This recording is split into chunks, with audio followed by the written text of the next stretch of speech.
नमस्कार दोस्तों, कैसे हैं आप लोग। I hope you are all fit and fine and study at your own places. मैं अरुण गोस्वामी आप सभी का स्वागत करता हूं आप सबके YouTube channel manoeuvring mindset. This channel is purely dedicated to develop the mindset of a human being. आगे बढ़ने से पहले मैं सभी व्यूअर्स और सब्सक्राइबर्स को तहे दिल से शुक्रिया बोलना चाहता हूं। आप सभी लोगों का सपोर्ट और आशीर्वाद आगे करती रहिए। इस चैनल को सब्सक्राइब जरूर करिए। इस चैनल के वीडियोस को अपने दोस्तों के साथ, अपने नियरर एंड डियरर वंस के साथ शेयर जरूर करिए। और आगे बढ़ने से पहले इस त्योहार के मौसम में आप सभी को मनूवरिंग माइंडसेट यूट्यूब चैनल की तरफ से दीपावली की बहुत बहुत शुभकामनाएं। आगे बढ़ते हैं। जैसे कि ये चैनल टोटली सेल्स, बिहेवियर और कम्युनिकेशन से जुड़ा हुआ है, कैसे सेल्स में हम लोग एक माइंडफुलनेस अप्रोच लेके आ सकते हैं, उसी पॉइंट ऑफ व्यू से हमने एक सीरीज स्टार्ट किया था, you can sell anything. You can sell anything part 1 या फिर सीरीज 1 के सारे वीडियोस के लिंक्स मैंने आप लोगों के लिए डिस्क्रिप्शन बॉक्स में दे रखे हैं, प्लीज देखिएगा जरूर। यू कैन सेल एनीथिंग हम लोग सीरीज 2 में है। पिट स्टॉप कॉन्सेप्ट को हम लोग एक्सप्लेन कर रहे हैं। हमने पिट स्टॉप के प्रोस्पेक्टिंग कॉन्सेप्ट को एक्सप्लेन किया था, जहां पे हमने देखा था कि कैसे प्रोस्पेक्टिंग एक ऑक्सीजन सप्लायर की तरह काम करता है in any sales based machinery. अगर आप इंटरेस्ट गेन की बात करें, ये एक ऐसा स्टेज होता है जहां पे प्रोस्पेक्ट सस्पेक्ट बन जाता है, और सस्पेक्ट बनने के लिए बहुत सारे मैंने स्टेजेस आप लोगों को एक्सप्लेन किया था। डिस्क्रिप्शन में मैंने लिंक दिया हुआ है वीडियो का, प्लीज देखिएगा जरूर, शेयर जरूर कीजिएगा। आज हम लोग जानेंगे कि सस्पेक्ट को कैसे कस्टमर के स्टेज में लेके आ सकते हैं, क्योंकि किसी भी सेल्स प्रोफेशनल को किसी भी ऑर्गेनाइजेशन में जब ट्रेनिंग दी जाती है या फिर उसका डेवलपमेंट किया जाता है, उसको ये बोला जाता है कि आपको कस्टमर को जाके चीज बेचना है। लेकिन my dear friends and my dear all sales professionals, I would like to request you and grab your attention in the concept कि डायरेक्टली कस्टमर में आप नहीं जा सकते। आपको पहले प्रोस्पेक्टिंग करनी पड़ेगी, फिर प्रोस्पेक्ट को सस्पेक्ट बनाना पड़ेगा, सस्पेक्ट को कस्टमर बनाना पड़ेगा, कस्टमर को ही आप क्लाइंट बना सकते हैं। आप डायरेक्टली क्लाइंट या कस्टमर नहीं बना सकते हैं। हर एक चीज का एक प्रोसेस होता है। Yes, there is no rule and technique in sales because sales is an art.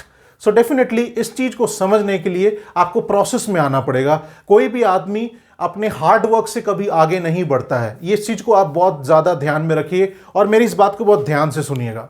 Hard work से कभी आगे नहीं बढ़ेंगे आप। आपके अंदर स्किल डेवलप करनी पड़ेगी, आपके अंदर स्किल्स होनी चाहिए। हर दिन, हर पल, हर एक टाइम आपको अपने स्किल के ऊपर काम करना है, किसी और के ऊपर आपको कंसंट्रेट नहीं करना है। आप एक अलग यूनिक क्रिएचर हैं, आपकी यूनिक स्टाइल है और आपका यूनिक स्किल है। इस चीज को याद रखिए। इसी को एक माइंडफुलनेस अप्रोच कहते हैं जहां तक सेल्स की बात होती है। सेल्स एक अलग किस्म का प्रोफेशन है। सेल्स एक नोबल किस्म का प्रोफेशन है जिसमें टेक्निक्स और रूल्स ज्यादा काम नहीं करते, प्रोसेस ज्यादा काम करता है। मैं प्रोसेस पे ही आप लोगों का ध्यान आकर्षित करना चाहूंगा। टेम्पटेशन एक ऐसा स्टेज है, आपको टेम्प्ट करना, किसी को अट्रैक्ट करना पड़ेगा आपको अपनी तरफ। और सबसे पहले अट्रैक्शन का स्टेज होता है योर ग्रीटिंग्स। आपकी जो पर्सनैलिटी होती है, आपका जो व्यक्तित्व होता है, वही आपके बॉडी लैंग्वेज के बारे में दर्शाता है। किसी भी इंसान को किसी भी क्षण किसी अगर दूसरे इंसान से मिलना होता है, सबसे पहले उनका आई कांटेक्ट के साथ एक ग्रीटिंग्स जाता है कि आप उसको गुड मॉर्निंग बोलते हैं, गुड आफ्टरनून बोलते हैं या फिर गुड इवनिंग बोलते हैं। ये सबसे स्टार्टिंग पॉइंट होता है, सबसे इनिशियल पॉइंट होता है, हालांकि बहुत इंपॉर्टेंट पॉइंट होता है। Greetings plays a very important role because it is the initial stage towards developing any sort of business conversation. किसी भी बिजनेस कन्वर्सेशन में ग्रीटिंग्स बहुत इंपॉर्टेंट होता है, क्योंकि एक वार्म एनर्जी पास ऑन होती है, क्योंकि हम लोग सब एनर्जी हैं। इस एनर्जी को समझने के लिए आपको एनर्जी पास ऑन करना पड़ेगा।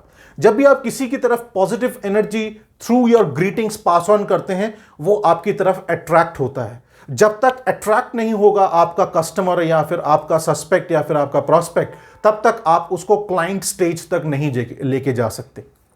इसलिए सेकंड स्टेज होता है जनरेटिंग नीड। जब तक आप उसके साथ एक वार्म एनर्जी सर्कुलेशन नहीं होगा, एक्सचेंज नहीं होगा, तब तक आप उसकी नीड के लिए आप उसको प्रोबिंग नहीं कर सकते। Because this will come in to the action through power of probing. Probing मतलब what, how, which, when and where। हम बोलते हैं इसको सेल्स लैंग्वेज में 5 wives and 1 husband। So 5 W's हैं who, what, which, when, where और how. अगर इस तरीके से आपने कस्टमर के financial need, desire, means motivational need, जो भी नीड है उस सर्विस को यूज करने के से वो जो जुड़ा हुआ है, या फिर उस प्रोडक्ट को यूज करने के लिए वो जो जुड़ा हुआ है, उस चीज को आपको जनरेट करना है, आपको एक्सट्रैक्ट करना है, आपको डेवलप करना है। इसलिए second stage of gaining the temptation is generating needs और द रिक्वायरमेंट। थर्ड स्टेज में जाते हैं, आपके उसके डिजायर को ढूंढ के निकालना है। आपने अगर उसके डिजायर को ढूंढ के निकाला है तो उसके डिजायर और नीड को रेस्पेक्ट करना भी बहुत इंपॉर्टेंट है, क्योंकि उसी को नीड एनालिसिस कहते हैं।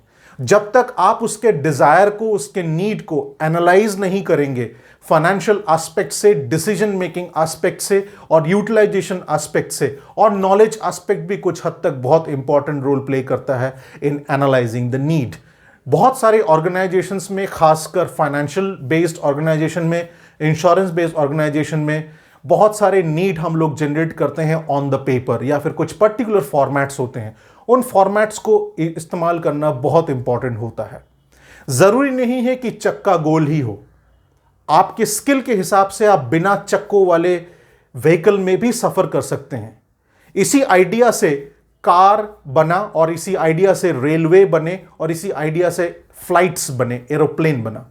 क्योंकि जब तक आइडियाज को स्किल में हम लोग ट्रांसफॉर्म या फिर ट्रांसेंड नहीं कर सकते, तब तक उस डेवलपमेंट स्टेज में कोई नहीं पहुंच सकता। इसीलिए इंसान को ऑलवेज ट्रांसेंडेशन में जाना चाहिए, चेंज में जाना चाहिए। डेवलपमेंट तभी आती है, मैच्योर इंसान तभी होता है। सेल्स प्रोसेस में भी आप मैच्योर तभी होते जाएंगे जब डेवलपमेंट करते जाएंगे। फोर्थ प्रोसेस में जाएंगे, उसके फाइनेंशियल अपॉर्चुनिटी को निकालिए। इस स्टेज को अगर आप टेक्निकली बोलना चाहेंगे, इसको अपसेलिंग कहते हैं, इसको क्रॉस सेलिंग भी कहते हैं। जो प्रोडक्ट वो ले रहा है, क्या उसके डिजायर को पूरी करता है या फिर नीड को पूरा करता है, क्योंकि desire is above the need level. तो आप अगर नीड से उसके डिजायर तक लेके जा सकते हैं, ऑटोमेटिकली एक हायर लेवल के प्रोडक्ट आप उसको बेच सकते हैं। उसी को फाइनेंशियल अपॉर्चुनिटी ढूंढने को बोला जाता है। फाइनेंशियल अपॉर्चुनिटी सेल्स प्रोफेशन को ढूंढना पड़ता है। सेल्स प्रोफेशनल तभी किसी फाइनेंशियल अपॉर्चुनिटी को ढूंढ सकता है जब वो कस्टमर के डिजायर और नीड को रेस्पेक्ट करता है। पांचवें प्रोसेस में जाएंगे, प्रायोरिटी डिसीजन मेकिंग। कौन डिसीजन लेता है, कितना डिसीजन लेता है, किसके इन्फ्लुएंस से डिसीजन लेता है, क्या सामने वाला कस्टमर ही डिसीजन मेकर है, वो आपको ढूंढने निकालना बहुत इंपॉर्टेंट है। कभी कभी ऐसा होता है कि सेल्स प्रोफेशनल पूरा सेल्स प्रेजेंटेशन दे देता है, लेकिन डिसीजन मेकर कोई और होता है। तो आप अगर डिसीजन मेकर को इन्फ्लुएंस कर पाते हैं तो ऑटोमेटिकली आप क्लोजिंग में जाने के चांसेस ज्यादा होता है, और बहुत सारे क्वेरीज को सॉल्व करने में आप उस डिसीजन मेकर से कनेक्ट हो सकते हैं।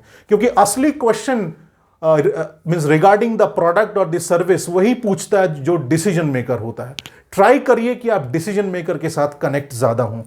Last but not the least, what is your product, what is the service that has to be totally contemplated with the need और डिजायर ऑफ द ऑर्गेनाइजेशन। जिस तरीके से उसका एक कोऑर्डिनेशन लेवल तैयार होता है आपके सर्विस के साथ, आपके प्रोडक्ट के साथ, तभी जाके वो नीड और डिजायर को आप हिट कर पाते हैं, और उसी के बाद बनता है आपका सस्पेक्ट टू कस्टमर। तो ये आपको वीडियो आपको एक आइडिया देगा कि प्रोस्पेक्टिंग से सस्पेक्टिंग कैसे आते हैं, सस्पेक्टिंग से कस्टमर कैसे बनाया जाता है। आगे हम लोग देखेंगे किस तरीके से आप उस प्रोडक्ट को पिच कर पाते हैं, और उस प्रोडक्ट को पिच करने से बेनिफिट, फीचर्स और एडवांटेज मीन्स कैसे कस्टमर के नीड और डिजायर को फुलफिल करता है। मेरे साथ जुड़े रहिए। अगर आप इस चैनल में नहीं हैं तो बिल्कुल सब्सक्राइब जरूर कीजिए, और डिस्क्रिप्शन में सारे वीडियोस के लिंक जरूर देखिए। Thank you so much. जय हिंद।